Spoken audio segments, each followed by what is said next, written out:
이건 많이 알려지지 않은 이야기인데 빌 게이츠는 어릴 적에 거의 자폐증 진단을 받을 정도로 위태위태한 아이였습니다. 당연히 학교 생활에서도 가뜩이나 친구들보다 덩치도 작고 몸도 빼빼 마른 데다 생각도 행동도 너무 이상해 정말 친구가 한 명도 없었는데다 선생님은 물론 자신의 부모님까지 너무나도 힘들게 했던 심각한 부적응자였습니다. 그런데 그런 아이가 13살이 되던 8학년 때, 그러니까 우리나라 기준으로 중학교 2학년 때 한 가지 엄청난 사건을 겪게 되며 오늘날 우리가 알고 있는 그 빌 게이츠가 되었습니다. 운칠기삼이라고 인생의 70%는 운에 의해 결정된다고도 하는데 스티브 잡스가 사실상 진짜 컴퓨터 천재였던 친구 워즈니악을 어린 시절 만나지 못했다면 절대로 애플도 또 우리가 알고 있는 스티브 잡스도 아마 없었을 것처럼 빌 게이츠 역시 물론 그의 풍족한 환경이 분명 성공에 큰 도움이 되었긴 하지만 어린 시절 그 엄청난 행운이 없었다면 절대 가능하지 못했을 삶을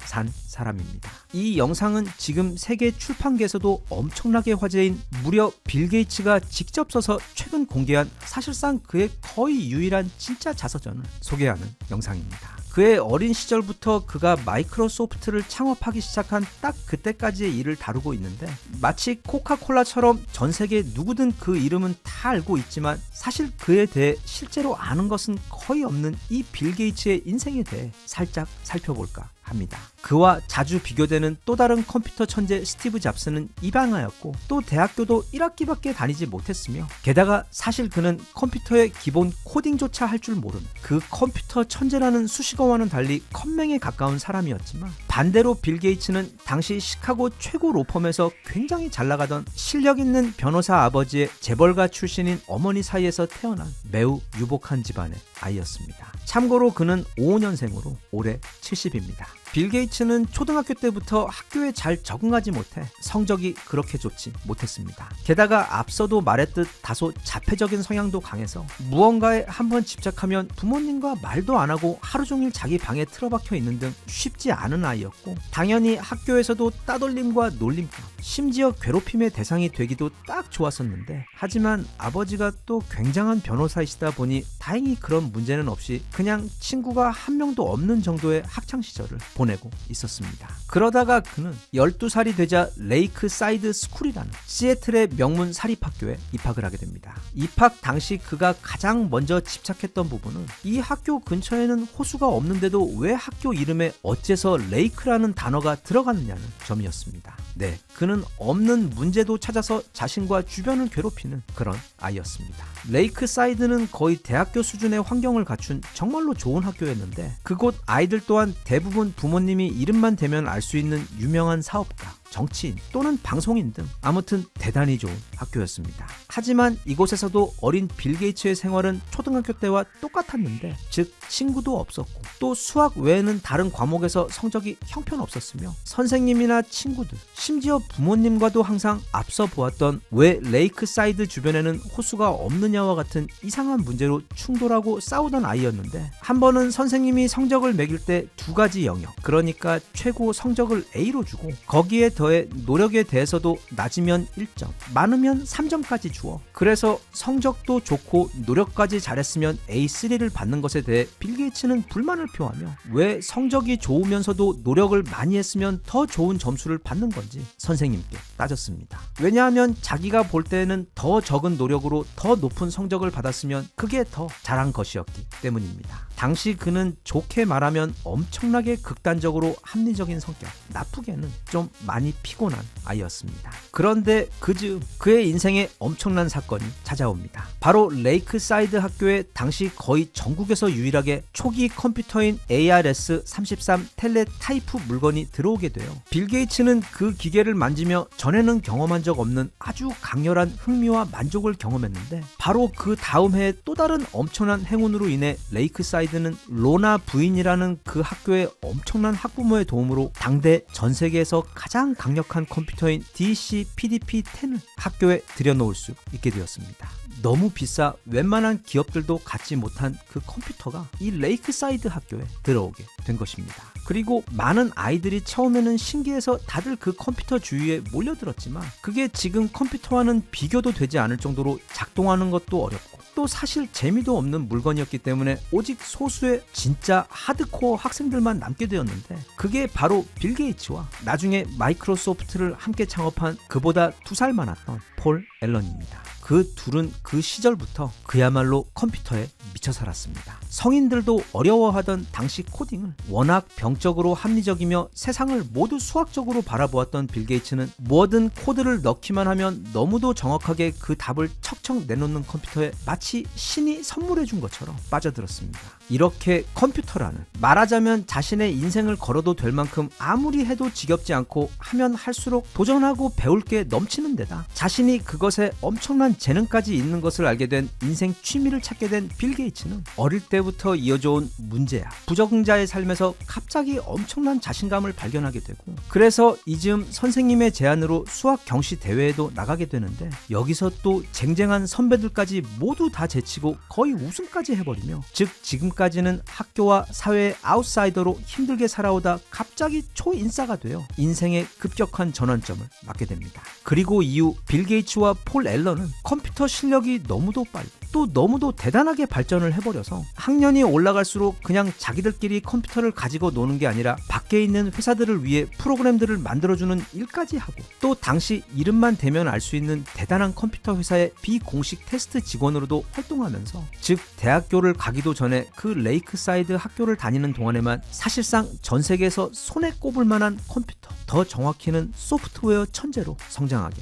됩니다. 실제로 빌 게이츠는 그냥 대단한 사업가가 아니라 그 이전에 어마어마한 실력을 보유한 진짜 초특급 프로그래머였습니다. 참고로 원래 그는 중학교 시절까지만 해도 성적이 좋지 않아 하버드와 같은 좋은 학교들은 생각도 하지 못하고 있었는데, 앞서 본 것처럼 그 첫 컴퓨터를 만난 시기 이후부터는 성적도 좋아지고, 또 특히 컴퓨터 관련해서는 웬만한 기업 전문가도 비교되기 힘들 정도의 경력을 갖게 돼요. 그러니까 참고로 이게 그가 당시 하버드에 낸 그의 입학 원서인데 대충 컴퓨터 관련 그의 경력을 써놓은 것입니다. 이게 1973년이니까 그때는 아직 컴퓨터라는 것이 매우 생소했던, 사실 당시에는 아무도 이렇다 할 경력이 없던 터에 이 엄청난 이력서는 말하자면 서울대학교 의과대학의 원서를 내면서 아프가니스탄에서 특수부대 수술 전문의로 활동한 이력, 세계보건기구의 요청으로 중요한 의료 매뉴얼을 만들어준 이력, 세계 최초로 어떤 중요한 백신을 개발한 이력 등 정말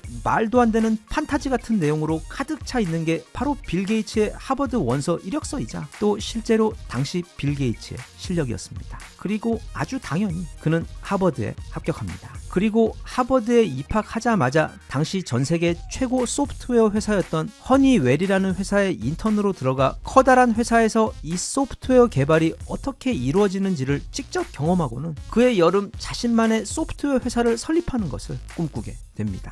여기서도 그의 매우 전략적인 부분이 돋보이는데, 첫째, 이 당시 지금 인텔의 창업자인 고든 무어는 앞으로 반도체 칩에 집적되는 트랜지스터의 수가 약 1년에서 2년마다 2배씩 증가할 것이라고 발표했습니다. 지금은 그게 18개월마다 2배씩 증가로 증명이 된 부분인데, 그래서 빌 게이츠가 생각하기를 만약 그렇다면 곧 컴퓨터의 성능이 기하급수적으로 높아지게 되고 또 저렴해지게 되어 가정마다 컴퓨터를 갖게 되는 일명 PC의 시대가 곧 올 것으로 판단하고, 그래서 만약 지금 컴퓨터 회사를 차리면 곧 엄청난 돈을 벌 수 있게 될 것이라는 사실을 깨닫게 됩니다. 이 부분에 있어서는 동업자 폴 앨런도 생각이 같았었는데, 대신 그는 하드웨어까지 함께 만드는 종합적인 컴퓨터 회사, 다시 말하면 당시 스티브 잡스가 애플을 만들며 시도했던 바로 그 전략을 주장합니다. 그리고 그 둘은 이 문제로 상당히 오랜 기간을 대립하게 됩니다.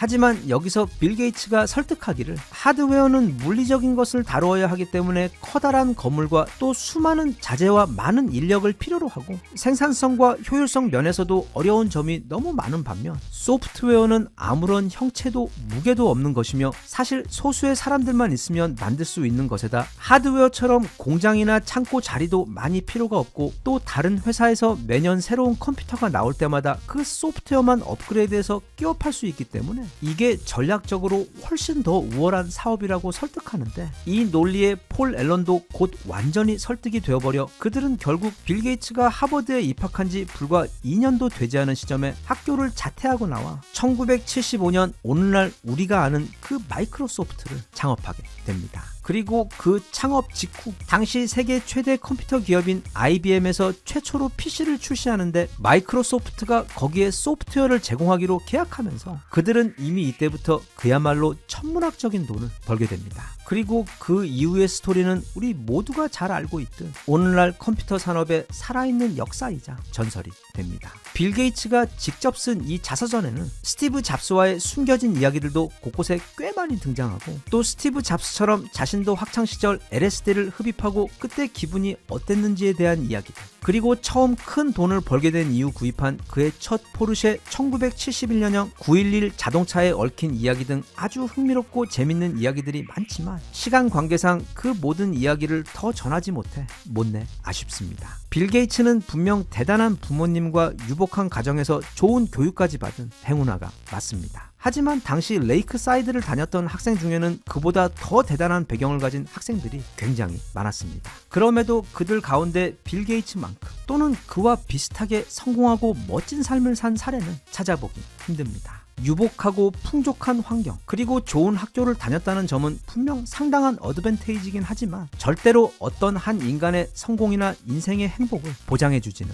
못합니다. 대신 그의 자서전을 읽으면 읽을수록 알 수 있게 되는 점이 빌 게이츠에게 그 레이크사이드 8학년 때 처음 만난 그 고성능 컴퓨터와의 만남이 인생의 엄청난 전환점이 되어주는 결정적인 사건이자 행운이 되어 그 이후 그의 인생의 코스를 사실상 결정지어준 운명적 사건이었다는 점, 그런 엄청난 행운과는 별개로 어린 시절부터 심지어 학교 성적도 형편없고 또 주변 사람들과의 관계도 순탄치 못했던 그런 상황에서도 자서전 곳곳에서 계속해서 등장하는 그의 한 가지 습관, 그리고 본인 역시 어릴 적 그 컴퓨터와의 만남과 더불어 자신의 성공의 가장 큰 핵심 바탕이었다고 인정한 부분, 즉 언제나 손에서 책을 놓지 않고 있었다는 것이 어쩌면 그의 성공에 있어 사람들 사이에서 크게 간과된 중요한 그 성공의 비결이 아닐까 싶으며, 나아가 그 부분은 우리들도 빌 게이츠와 같은 큰 행운의 도움 없이도 스스로 자신의 행운과 성공의 기회를 만들어내기 위해 나를 위해 언제라도 시작할 수 있는 일이 아닌가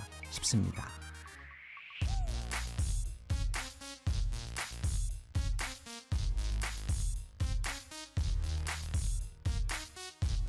Even if you tried, you wouldn't understand it. Maybe something's missing inside of you. Just a bit of sugar to that horrid bitter. Maybe you taste different. 동남아시아 국가로 여행 가보신 분들은 잘 아시겠지만 마치 오토바이와 리어카의 잘못된 원나잇 만남으로 태어난 혼혈 괴 생명체 같은 특이한 탈 것으로 승차감이나 안전 따위는 진작에 포기해버린 단촐한 구조 덕에 이게 의외로 놀이기구 타는 것처럼 재미도 좋고 또 냄새도 아주 그런 게 이 툭툭이라는 탈 것은 동남아 여행에 빠질 수 없는 백미입니다. 여기 툭툭을 모는 현지 기사들은 주로 해외에서 자국으로 놀러온 관광객들이 주 고객입니다. 그리고 그 중에서도 그 사람들 입장에서 가장 흥미로운 삼국이 바로 서로 비슷비슷하면서도 또 각각 너무도 다른, 그리고 무엇보다 서로 죽일 듯이 너무도 싫어하는 한국과 중국 그리고 일본 관광객들입니다. 원래 우리가 멀리 여행을 떠나고 싶어하는 이유 중 하나가 그 익숙한 일상에서 벗어나 나를 아는 사람이 아무도 없는 새로운 곳에 가서 마치 내가 다른 사람이라도 된 것처럼, 말하자면 기존의 캐릭터를 벗고 새로운 캐릭터로 자유롭게 살아보고 싶은 마음 때문입니다. 가족으로서, 회사의 직원으로서 또는 친구들의 관계 역시 그 수많은 시선들은 때론 보이지 않는 거대한 감옥처럼 상당한 부담이 되기도 해서 이렇게 아무도 나를 아는 사람이 없는 곳으로 떠나는 해외여행은 뭐 거기에 가서 수영장 있는 호텔에 묵고 또 맛있는 걸 먹고 재밌는 것을 보고 하는 것 이상으로 그런 해방감이 심적으로는 가장 큰 휴식이 되어주고 합니다. 그리고 동시에 이렇게 아무도 나를 모르는 곳이라는 그런 강력한 익명성은 우리 안에 있는 어두운 부분을 끌어내기도 합니다. 현지 사람들과 만나며 막 내가 원래는 한국에서 엄청 잘 나가는 사업가라든지 사실은 어떤 대기업에 숨겨진 53번째 아들이라든지 심지어 한국에서 아주 유명한 조연 영화 배우라며 오징어 게임에서 나본 것 기억 안 나냐는 것과 같은 얼토당토 않는 뻥을 치는 경우도 많고 또는 보는 사람이 없다 싶어 함부로 행동하여 문제가 되는 그런 경우들도 적지 않습니다. 한국이나 중국 그리고 일본에서 놀러온 이런 관광객들을 지난 수십 년째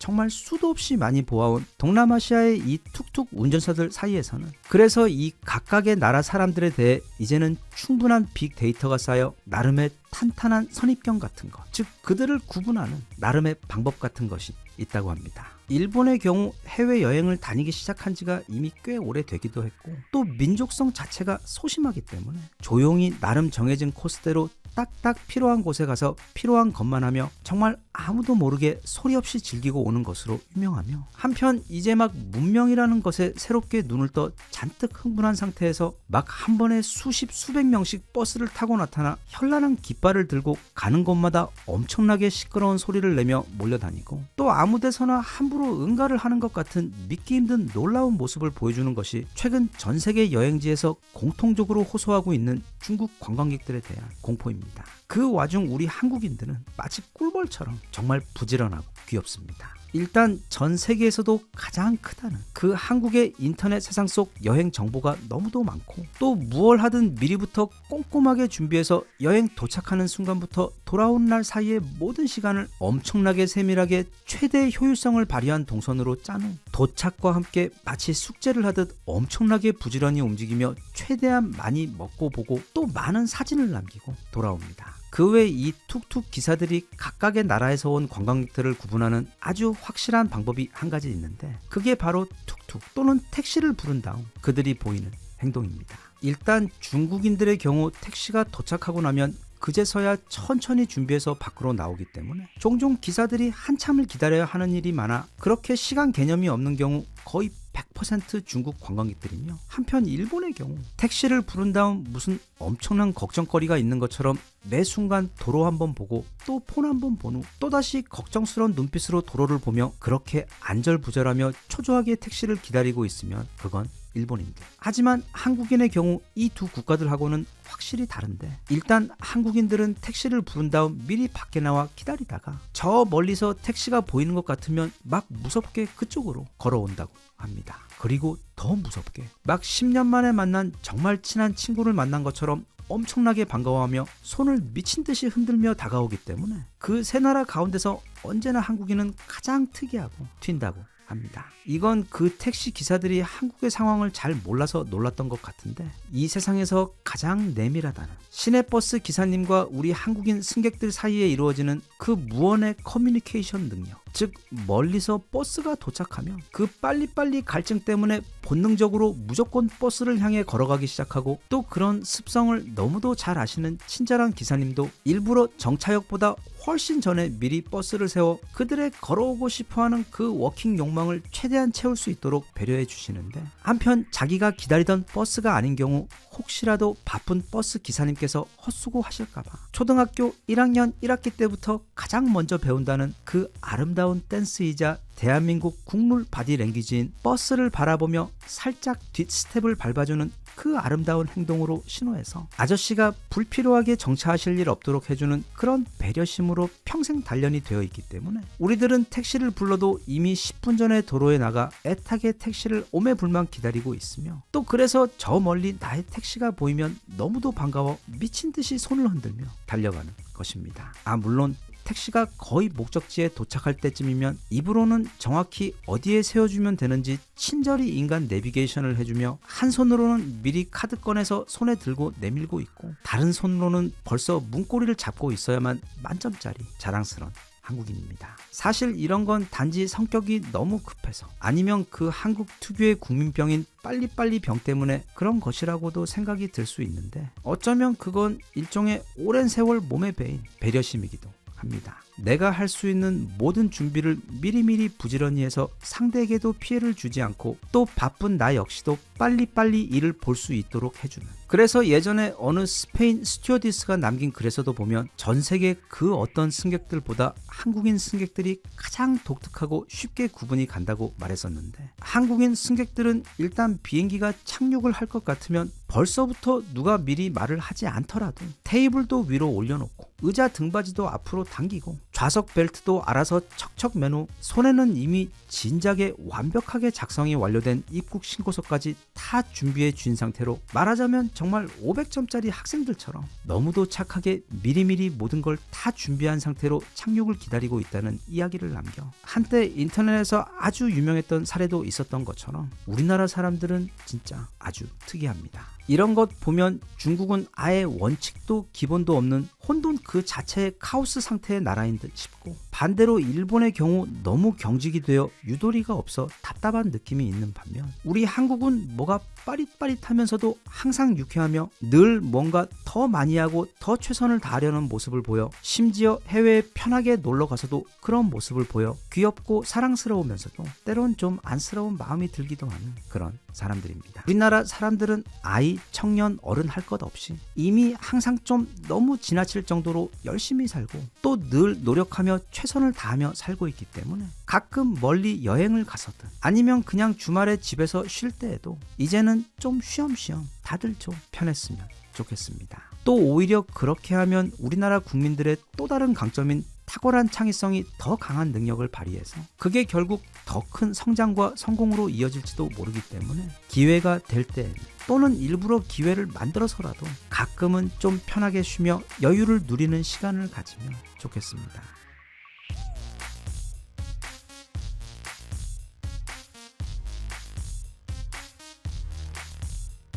Even if you tried, you wouldn't understand it. Maybe something's missing inside of you. Just a bit of sugar to that horrid bitter. Maybe you taste different. 이순신 장군은 그가 남긴 난중 일기를 보아도 잘 알 수 있지만 항상 글과 공부를 가까이 하던 대단한 학생이었습니다. 아마 그 시대에 존재했던 모든 병법서들을 다 통달했었을 것이고 그 지혜들에서 자신만의 강력한 이론까지 추출해내어 그걸 실전 실험까지 모두 마친 채로 아마 그 왜구들을 맞았을 겁니다. 그런데 그런 이순신 장군 외 조선왕조 실록에 보면 그 동시대의 또 다른 영웅들인 유성룡과 곽재우가 매우 열심히 탐독했고 실전에서도 적극적으로 활용한, 또 마찬가지로 서양의 나폴레옹 또한 항상 전쟁터에 지니고 다니며 읽었다고 전해지는 병법서가 한 권 있는데, 그게 바로 무려 2500년 전 쓰여진 전설의 병법서 손자병법입니다. 많이들 아시겠지만 이 손자병법이라는 책은 손자의 전쟁 전략서를 총 13권으로 정리한 병법서입니다. 서양 세계에 가장 많이 번역되어 판매된 동양 서적으로도 유명하며 단지 전쟁을 위한 병법서만이 아닌 인생을 관통하는 지혜와 또 특히 사업가들에게 필요한 다양한 인사이트를 주어 지난 수천 년간 최고의 베스트셀러가 되어온, 그래서 인생에 한 번은 꼭 한번 자세히 읽어볼 가치가 있는 보물과도 같은 병법서이자 훌륭한 철학서입니다. 손자병법은 크게 보면 총 13권의 책으로 나뉘어져 있는데 시계, 작전, 그리고 모공으로 구성된 1편부터 3편에서는 전쟁이란 무엇인가에 대한 손자의 철학을 담고 있습니다. 즉 여기서 그는 우선 이 전쟁을 할지 말지에 대해 국내외적인 종합적인 상황을 추정해 결정하는 과정과 만약 전쟁을 하기로 결심했다면 이후 착수해야 할 전체적인 전략 수립 과정을 아주 친절하게 단계별로 설명하고 있습니다. 그 다음 군형, 화공, 행군, 지형 등으로 이루어진 중간 부분에서는 다양한 군사 자산들을 어떻게 운용할지, 예를 들면 다양한 병력 배치와 각각 국지전과 전면전을 위한 전략 수립 외 군대의 이동과 보급 외 첩보전과 같은 실질적인 전쟁의 기술들에 대해 설명하고 있으며, 마지막 용간편에서는 간첩을 이용하여 정보를 수집하고 적을 교란하는 기술에 대해 서술하고 있습니다. 이게 싸움의 기술을 가르치는 병법서이기는 하지만 의외로 손자병법에서 가르치고 있는 최고의 승리는 바로 싸우지 않고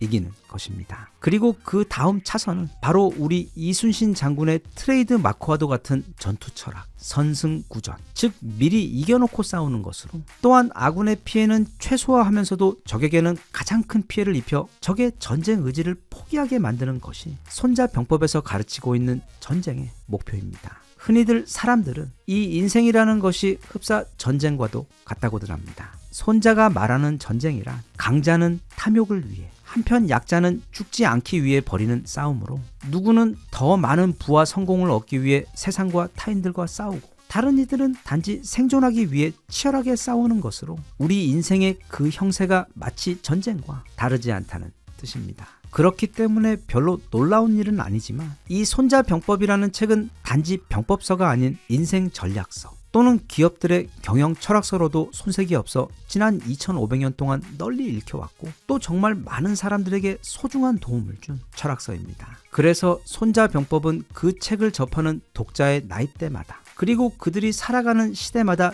조금씩 다른 해석과 또 다른 지혜의 형태로 다가오곤 하는데, 여기서 소개하고 있는 책 50에 읽는 손자병법의 경우 인생과 그동안 치러온 그 치열한 전쟁의 절반이 이미 지난 시점인 대략 나이 50에 이제는 손자병법에서 가르치는 지혜를 바탕으로 어떻게 지피지기하여 백전불태할 수 있는지에 대한 인생의 가이드를 제시하고 있는 책입니다. 앞서 손자가 생각하는 전쟁의 최고 목표란 싸우지 않고 이기는 것이라고 했는데, 그럼에도 불구하고 만약 싸움을 해야만 하는 경우라면 그 경우 손자가 이 손자병법을 통해 전하고자 하는 최고의 목적은 바로 백전불태하는 것입니다. 아마 살아오며 엄청나게 많이 들어보았을 문구, 즉 적을 알고 나를 알면 100번을 싸워도 이길 수 있다는 뜻의 지피지기 백전백승은 다들 잘 아실 겁니다. 그런데 원래 그 오리지널 문구는 지피지기 백전백승이 아닌 지피지기 백전불태입니다. 즉 적을 알고 나를 알면 100번 싸워도 위태롭지 않을 것이다 라는 뜻으로, 여기서 그 백전백승과 백전불태의 차이는 사실 굉장히 커다란 철학적 차이를 가지고 있습니다. 그러니까 손자는 전쟁이나 인생에 있어서 승리나 커다란 성공을 거두는 것보다는 일단 살아남는 것 또는 생존하는 것을 최우선의 목표로 보고 있다는 뜻이기 때문입니다. 그건 오늘도 살아남았다는 것 자체가 후일을 도모할 수 있는 그 자체로 커다란 승리이기 때문입니다. 이 책에서는 손자병법의 핵심 가르침들을 바탕으로 지금 혼란스러운 중년들이 읽으면 좋을 법한 매우 인문학적이면서도 한편으론 지나칠 정도로 현실적인 실용적인 조언들을 나누고 있는데, 그 몇 가지만 골라 짧게 소개해보자면 이렇습니다. 먼저 3편 모공에 나오는 그 유명한 문구인 지피지기 백전불태의 의미처럼 이기는 것이 아닌 위태롭지 않게 되는 것이 최상의 목표라는 점입니다. 요즘처럼 그 결승선이 어딘지도 알 수 없는 무한 경쟁의 시대에는, 그리고 오직 최고 중 최고만을 기억하고 떠받드는 야속하고 냉정한 세상을 살아가다 보면 어릴 때에는 학교 공부에 커서는 입시, 그리고 이후 취직부터 사업까지 만약 그동안 100번을 싸워왔다면 우리의 승률은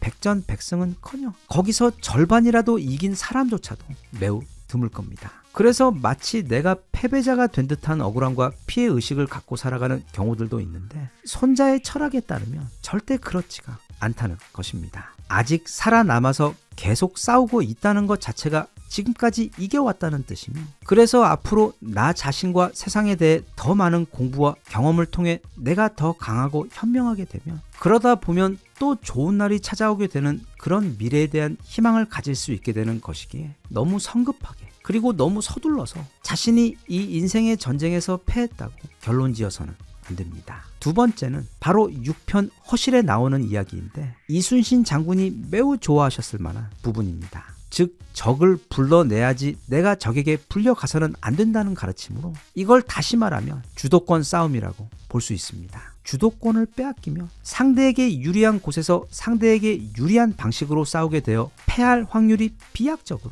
크게 높아집니다. 이걸 우리 현대인들의 삶에 대입을 해보아 나와 삶 또는 나와 세상 사이 전쟁으로 볼 때, 아니면 나와 내 일 사이의 관계로 볼 때, 그게 뭐든 간에, 아무리 하찮은 일이든 간에, 또는 회사에서 시키는 그 너무도 하기 싫은 업무이든 간에 그 일을 내가 선택해서 하는 것으로 만들고 또 그 일에 주도적으로 최선을 다하게 되면 그러면 그건 내 일이 됩니다. 그렇게 내가 주도권을 쥐고 그 상황과 일을 스스로 선택하여 통제하게 되면 또 그런 습관이 반복되게 되면 내 일과 생활에서 내가 하는 모든 일들의 퀄리티가 높아지는 것은 물론 나 스스로에 대한 자부심도 점점 더 높아져서 결국 더 강하고 나은 사람으로 변화할 수밖에 없습니다. 반대로 하기 싫다는 생각에 억지로 하는 것이 습관이 되어버리면 일의 능률이 크게 떨어지는 것은 물론이고 일단 그런 삶은 너무 괴롭고 발전이 없어 불행해집니다. 그래서 과거 니체가 아모르 파티를 통해 말했던 것처럼 그게 어떤 형태이든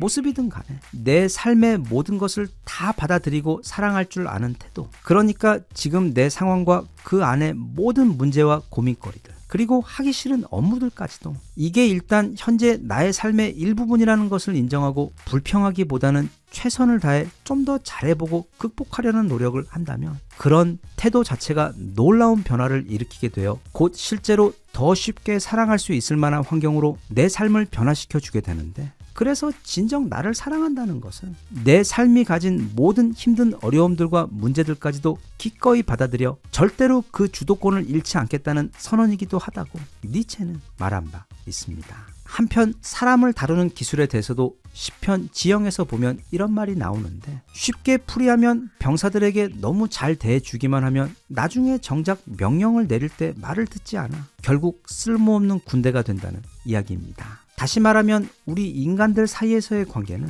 서로 더 친해지고 잘해주고 싶은 그 마음이야 있겠지만 가급적 적당한 거리를 유지하는 것이 서로에게 좋다는 뜻입니다. 그래서 과거 그리스의 괴짜 철학자 디오게네스가 했던 정말 멋진 표현처럼 우리는 사람을 대할 때 마치 불을 대하듯 하는 것이 좋습니다. 마치 모닥불을 쬐 때처럼 다가갈 때는 너무 뜨겁거나 타지 않을 정도로, 하지만 멀어질 때도 너무 춥지 않을 만큼만, 즉 뜨겁지 않고 딱 따뜻한 정도의 적정 거리를 유지하는 것이 세상을 살아가며 남들과 문제없이 무탈하게 지내는 매우 유용한 지혜라는 뜻입니다. 끝으로 손자는 첫째도 둘째도 절대로 교만하지 말 것을 당부합니다. 그래서 적을 공격할 때에도 비이교지, 즉 나를 얕보이고 상대를 띄워주어 그를 교만하게 만든 다음 불시에 기습하여 섬멸하는 전략을 뜻하는데, 그만큼 교만은 나의 경계심을 풀어지게 하여 약하게 만들고 나의 약점들이 더 쉽게 노출될 수 있도록 하는 우리 인생의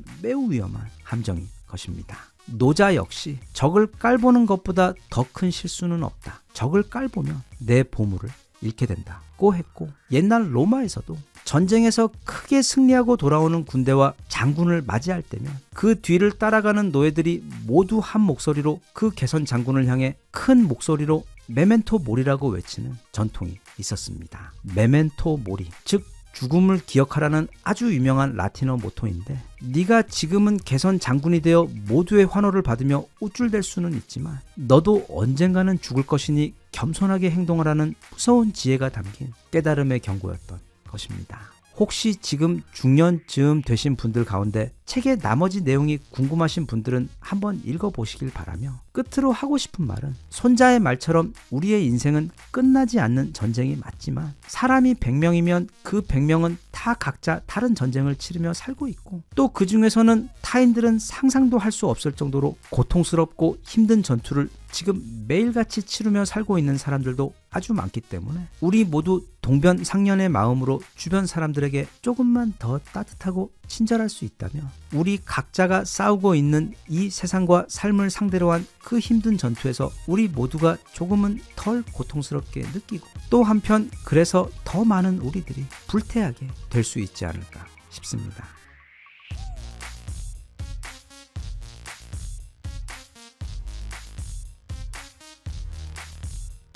Even if you tried, you wouldn't understand it. Maybe something's missing inside of you. Just a bit of sugar to that horrid bitter. Maybe you taste different. 이 우주에서 가장 자비로우신 부처님께서 우리 한국 중생들에게 5월의 휴일이 너무 적은 것을 안타깝게 여기시어 올해에도 어김없이 찾아오십니다. 그리고 벌써 지난 주말부터 서울의 도로 곳곳에서는 동종업계 최고 경쟁자이자 동료 가세 생일인 크리스마스 분위기에 결코 밀리지 않는 성대하고도 아름다운, 그냥 보기만 해도 기분이 너무 편안해지고 좋아지는 멋진 연등회를 볼 수 있었습니다. 불교는 국수와 같아서 어느 나라에서 받아들여 자리를 잡느냐에 따라 그 형태와 방식이 모두 다 다릅니다. 그래서 불교의 발상지인 인도를 비롯해 개인적으로 너무도 좋아하는 티벳 밀교의 그 비밀스럽고 신비로운 유산, 그리고 달마로 표현되는 중국의 불교와 비교를 해봐도 우리나라 불교는 전 세계 그 어떤 불교와 비교해도 여러모로 무척 특별하고 소중합니다. 많이들 아시겠지만 우리나라는 원래 엄청나게 독실한 불교 국가였습니다. 지금으로부터 약 2500년 전인 기원전 5세기경 인도에서 고타마 시타르타라는 이름을 가진 왕자, 우리말로는 석가모니라는 이름을 가진 자가 태어났습니다. 사실 그를 부르는 이름은 아주 많아서 있는 그대로의 진실이라는 뜻을 가진 열애라고 불리기도 하며, 또는 깨달은 자라는 뜻의 부처라고 불리기도 하고, 또는 그 깨달은 자가 홀로 열반 극락 세계에 드는 것을 미루고 이 세계에 남아 우리 불쌍한 중생들이 모두 열반에 들도록 도운 후 자신은 가장 마지막에 열반에 들겠다는 모습의 부처인 아미타불로 불리기도 합니다. 즉, 이 부처라는 존재는 한때 인간이었으나 이 우주를 통달하는 모든 진실을 깨닫게 되며 생로불사로부터 완전하고도 영원한 자유를 얻었지만, 모든 중생들의 고통을 없애기 위해 그 모든 축복을 미룰 정도로 예수가 결국에는 단 한 단어 사랑 그 자체인 것처럼 자비 그 자체가 인간의 형상으로 찾아온 존재입니다. 참고로 우리가 보통 보살이라고 부르는 존재들 역시 오리지널 부처 이후 지난 2500년 동안 수많은 이들이 깨달음을 얻어 열반에 들었는데, 그 가운데 앞서 본 아미타불과 마찬가지로 열반에 들기를 거부하고 이 사바세계에 남아 남은 중생들도 함께 극락에 들 수 있도록 돕고 있는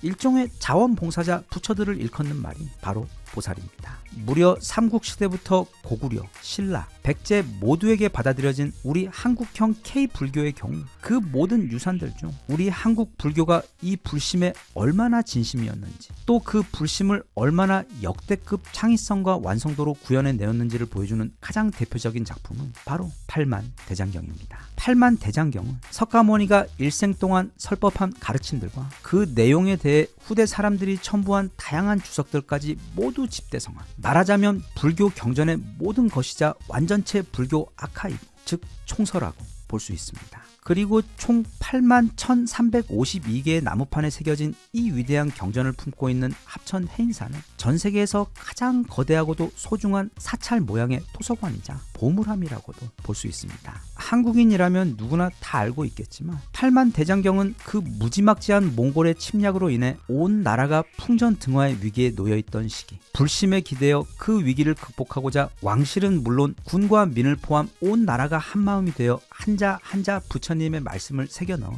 신성한 작품입니다. 그런데 정말 놀라운 것은 당장 내일 다 죽을지도 모르는 전쟁의 압박 속에서 또 무려 16년 동안 총 8만 개가 넘는 나무판에 5,200만 자가 넘는 글씨를 새겨 넣었으며, 또 시간이 매우 길었던 만큼 그 글씨를 새겨 넣은 사람들 또한 계속해서 바뀌었음에도 그 5,200만 자 가운데 오탈자가 전체의 0.0003%밖에 되지 않는 고작 158자밖에 없었고, 무엇보다 그 서체들이 마치 한 사람이 쓴 것처럼 너무도 일정했다는 점입니다. 나아가 이 경전에 한 글자를 새길 때마다 3번의 절을 하며 작업을 진행했는데, 그 말은 총 1억 5천만 번이 넘게 글자를 새기며 부처께 도움을 요청했다는 뜻으로 당시 그 간절했던 마음가짐이 충분히 가늠이 가는 엄청난 정성의 수준을 보여줍니다. 어쩌면 진짜로 그 덕에, 물론 그 피해는 이루 말로 다 할 수 없었지만 중국 전체는 물론 오늘날 서양의 상당 부분까지 완전히 패망해버렸던 그 몽골군의 공격을 우리 선조들은 견뎌냈고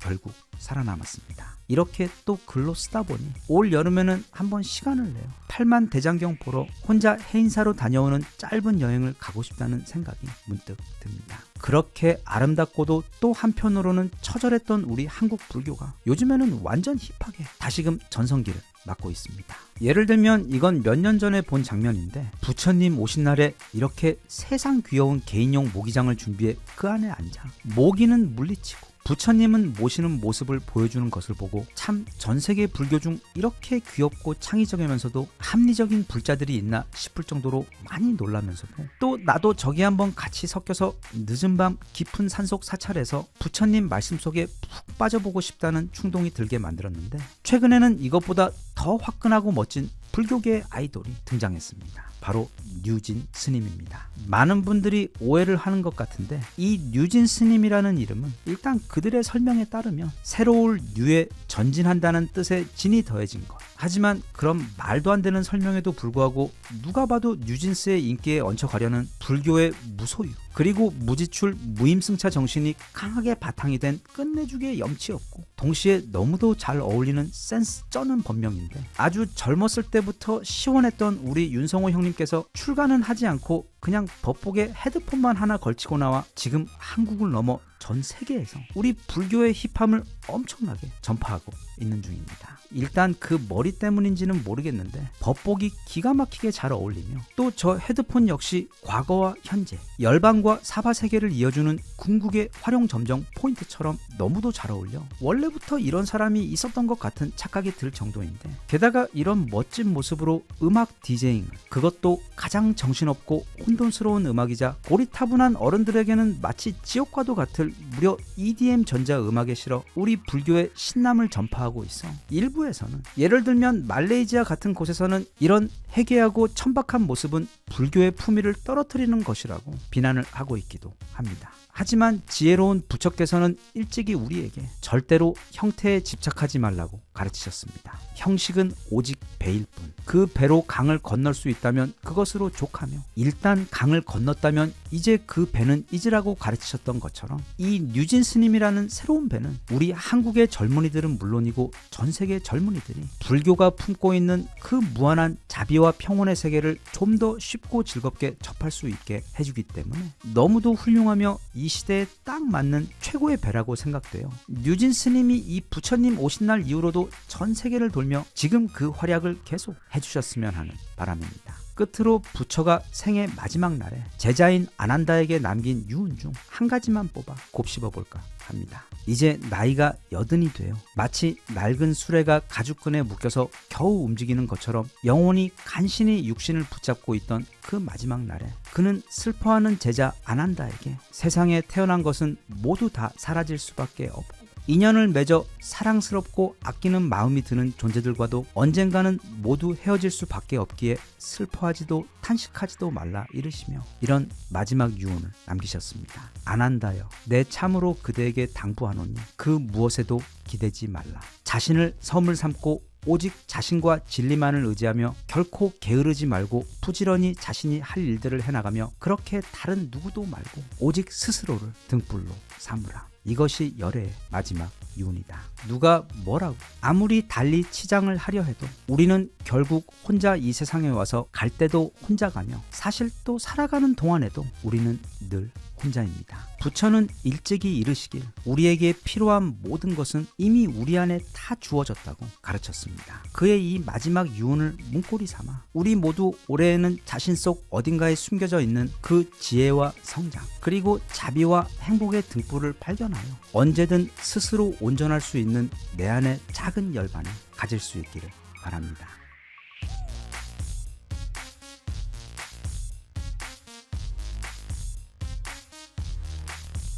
Even if you tried, you wouldn't understand it. Maybe something's missing inside of you.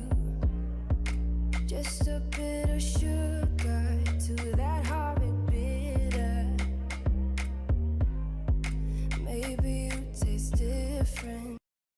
지금은 최고의 시간이자 최악의 시간이며 가장 끔찍한 혼돈의 시대이자 희망과 기대의 시대, 최첨단 기술과 무한한 인공지능의 기술이 폭발 중인 지혜의 시대이자 또한 수천 년 묵은 믿음과 이념의 다름을 명분으로 끔찍한 전쟁이 곳곳에서 터지고 있는 어리석음의 시대이며, 그렇게 지금 우리 모두는 천국으로 가고 있는 동시에 그 반대 방향으로 달려가고 있는 희망과 좌절, 그리고 믿음과 불신이 뒤섞여 소용돌이 치고 있는 혼돈의 시대입니다. 이건 개인적으로 너무도 좋아하는 찰스 디킨스의 소설이자 근대 문학을 통틀어 어쩌면 전 세계 모든 순정남들의 조상님이자 사랑에 빠진 남자는 얼마나 초월적일 수 있는가를 너무도 잘 보여준 소설 두 도시 이야기의 도입부를 연휴 아침부터 창밖으로 추럭추럭 내리는 비에 혼자 취해 빌려와 써본 글입니다. 사실 언제 그렇지 않은 적이 있었냐마는 지난 약 20여 년간 나름 참 조용했던 우리 세상이 좋은 쪽으로는 향후 인간의 삶을 완전히 바꾸어줄 꿈의 기술인 인공지능이 이제는 삶 깊숙이 들어와 현실이 되고 있는 놀라운 세상. 한편 그 반대편로는 마치 영화와도 같았던 코로나 시기가 물러가자마자 이후 사람들의 삶과 숨통을 소리 없이 죄오고 있는 어쩌면 지난 IMF 때보다도 힘들 수도 있는 글로벌 경제 위기.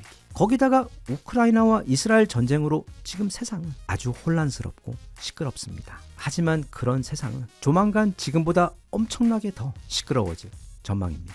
왜냐하면 이 시대 진정한 혼돈의 신이자 옥수수 왕관이 너무도 잘 어울리는 아메리칸 드림과 미국 자본주의의 진정한 아이콘 트럼프 형님이 곧 재림하게 될 예정이기 때문입니다. 어째서 트럼프가 오는 11월에 있을 미국 대선에서 거의 확률 99%로 당선될 수밖에 없는지에 대해서는 올 초 영상에서 너무도 자세하게 이야기한 적이 있고, 또 최근 바이든 할아버지의 인기가 드디어 지하실에서 탈출해 바닥으로 올라오며 이제 어느 정도 경쟁이 될지도 모른다고도 하지만, 그럼에도 불구하고 제가 정말로 소중하게 생각하는 제 친구의 오른팔과 모든 재산을 다 걸 수 있을 만큼 개인적으로 무조건 트럼프가 당선될 것이라고 확신하고 있습니다. 트럼프가 당선되고 나면 지금까지 우리가 알고 있던 세상의 질서는 모두 다 바뀔 것입니다. 그것도 그 사람 성격상 막 하루아침에 다 뒤집어질 겁니다. 우선 우크라이나 전쟁이 어쩌면 취임식 바로 그 다음날에 종식되어 버릴 것이며, 이스라엘 전쟁 또한 며칠 가지 못하고 매듭이 지어질 것이고, 미국은 다시 원래 미국의 그 시그니처 모습인 글로벌 비즈니스맨이 되어 그 실체도 없는 이념적 갈등의 베일을 걷어버리고 다시 러시아와 그리고 중국과 사이좋게 지내며, 그리고 또 사우디와 중동 국가들과 심지어 북한과도 다시 관계를 회복하며, 세계는 이제 최근 차오르던 그 전쟁의 불안을 잊고 경제도 다시 안정을 찾게 될 확률이 높습니다.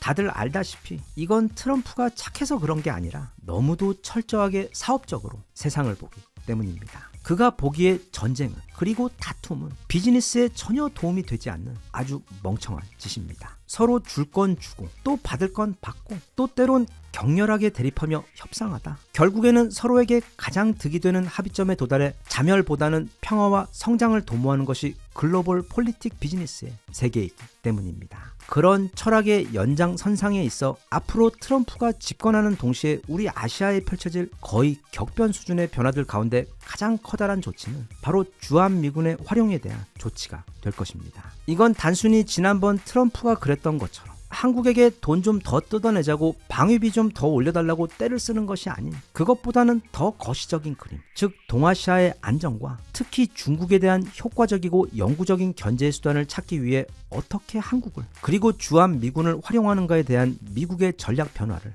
말하는 것입니다. 아직은 모르는 일이긴 하지만 어쩌면 트럼프 집권 얼마 후 한국이 자체적으로 핵무장을 하게 될지도 모른다는, 그것도 미국 몰래 하는 것도 아닌 미국의 지원 아래 그렇게 될 수도 있을 것이라는 가능성이 최근 다시 제기되어 한번 살펴볼까 합니다. 트럼프는 과거 집권 때에도 아무도 못 건드리던 북한에 대해, 그리고 한반도 핵무기 자체 무장에 대해 기존 정치 문법을 다 건너뛰고 완전 자기만의 황당하면서도 또 한편으로는 엄청나게 급진적인 방식으로 지금과는 모든 것이 완전히 바뀔 수 있다는 것을 보여준 바 있습니다. 정치인 특성상 긍정도 부정도 아닌 항상 모호한 표현을 써야만 하지만, 그게 만약 미국에게 또는 미국의 글로벌 비즈니스에 도움이 된다고 판단되면 그는 당장 내일이라도 우리 한국이 수백 개의 핵탄두로 무장하도록 전폭적으로 지원할 것입니다. 물론 트럼프는 무서울 정도로 똑똑한 사람이지만 보통 그렇게 똑똑한 사람들일수록 각 분야에 대해 자기보다 훨씬 더 똑똑한 사람들을 주변에 두어 조언을 구하고 그들과 함께 전략을 짭니다. 곧 도래하게 될 트럼프 재선 정권에서 트럼프에게 글로벌 지정학적 상황에 대한 조언과 특히 한국 상황에 대해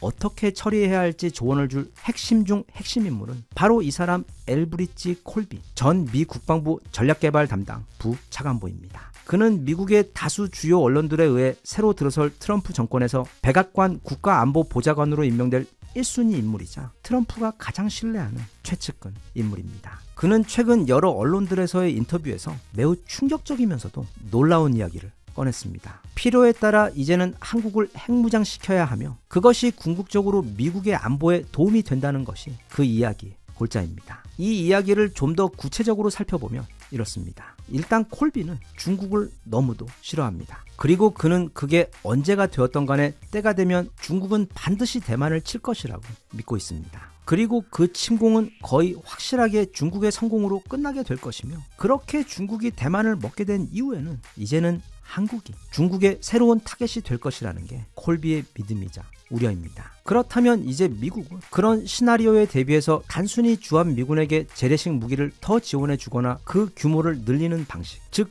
중국의 대규모 공격에 있어 한반도를 지키는 결정적인 해결책이 되어줄 수 없는 그런 것들 말고 매우 확실한 어떤 해결책에 대해 이제는 논의해야 한다고 주장하는 것입니다. 그리고 그가 말하는 그 확실한 해결책이란 바로 한국의 자체 핵무장입니다. 그리고 주한미군은 그 자체로 북한과 중국을 막아야 하는 무거운 짐을 덜어주고 그 역할은 한국의 핵무장에게 맡기고 그 규모를 축소시켜 방어적인 개념에서만 운용을 하자는 것이 콜비의 생각입니다. 그의 이런 어쩌면 다소 충격적일 수도 있는 주장이 사실 꽤 논리적으로 견고하고 설득력이 있는 이유가 우선 그동안 미국이 추진해온 일명 핵우산 정책은 실패했다고 그는 지적합니다. 과거 미국이 초초 강대국이었을 때야 미국이 살짝 어깨만 움직여도 상대국들이 움찔하며 알아서 기었지만 지금 힘이 많이 빠진 미국의 경우 겁주는 것은커녕 온갖 무서운 말로 경고를 해도 러시아는 보란듯이 우크라이나를 침공했고 중국은 미국에게서 훔친 기술로 미국의 무기들과 너무도 유사한 최첨단 무기들을 개발하고 있으며 또 북한과 이란은 그 오랜 제재에도 불구하고 자체적으로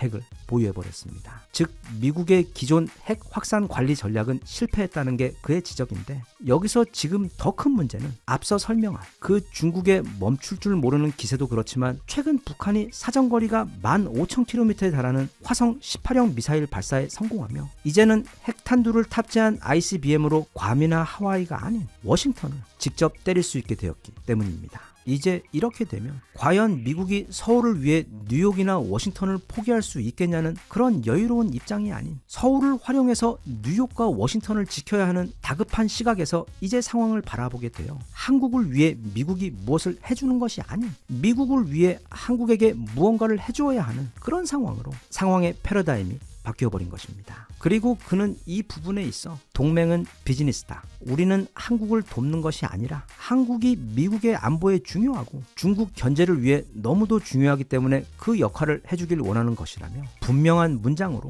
입장을 명확하게 해주었습니다. 지난번 보이스 오브 아메리카에서 조사한 바에 따르면 우리나라 국민들 가운데 약 70%가 자체 핵무장을 지지하고 있습니다. 그리고 물론 이건 전문가들의 의견에 따라 조금씩 차이가 나기는 하지만 우리나라가 자체적으로 핵무장을 결정하는 순간 약 1년 안에 대략 140개가 넘는 핵탄두를 보유할 수 있게 되며 그 핵을 투발할 수단에 대해서는 전 세계 최강 미사일 강국인 한국에게는 너무 많아서 탈릴 정도로 충분합니다. 참고로 얼마 전 개봉했던 영화 오펜하이머의 소재가 되었던 그 맨하탄 프로젝트, 즉 미국의 핵무기 개발 프로젝트는 그 최초 시작 시점부터 첫 핵무기 실험까지 불과 8개월밖에 안 걸렸습니다. 오늘날 핵 관련 기술력은 그때와 비교도 되지 않을 정도로 발전했으며 우리 한국은 세계 원자력 기술 5위 강대국으로 그것보다 훨씬 더 빠른 대략 6개월이면 핵무장을 완료하게 될 것으로 대부분의 전문가들은 예측하고 있습니다. 즉 한국이 자체 핵무장을 할 수 있느냐 또는 없느냐는 그 기술력이나 경제력의 영역에서는 이미 넘칠 만큼 준비가 되어 있고 또 중요한 변수인 국민들의 동의 여부 역시 약 70% 가까이 찬성을 하고 있는 상황이기 때문에 남은 것은 오직 그동안 반대해온 미국의 입장뿐인데 개인적으로 볼 때 미국의 다음 대통령 자리를 이미 예약해놓은 트럼프의 압도적 당선 가능성과 그 트럼프의 대한반도 정책을 결정하게 될 콜비의 입에서 이렇게 먼저 나서서 미국의 이익을 위해 한국을 핵무장하는 것에 대한 이야기가 나왔기 때문에 이제 대략 반년만 있으면 결정나게 될 미국 대선에서 정말 트럼프가 다시 당선되게 될 경우 그 바로 직후부터 아마 매우 높은 확률로 이 한반도 핵무장에 대한 이슈가 뜨거운 감자로 올라설 것 같습니다. 하지만 한 가지 명심할 것은 분명 우리가 자체 핵무장하는 것이 우리 군사력에 거의 치트키 수준의 도움이 되는 것은 말할 필요도 없지만 그게 우리 주변 지정학적 패러다임에 어떤 영향을 주게 될지 미국이 아닌 우리 입장에서 한 번 더 고민해 보아야 하며 또 미국은 더더욱 이 트럼프라는 남자는 절대로 그걸 공짜로 주지는 않을 것이고, 단순히 방위비 인상과는 비교도 될 수 없을 뭔가 엄청난 대가를 요구할 것이 분명하기 때문에 그런 어려운 협상에 대한 철저한 대비 역시 남은 6개월 동안 꼼꼼하게 잘 준비했으면 좋겠습니다.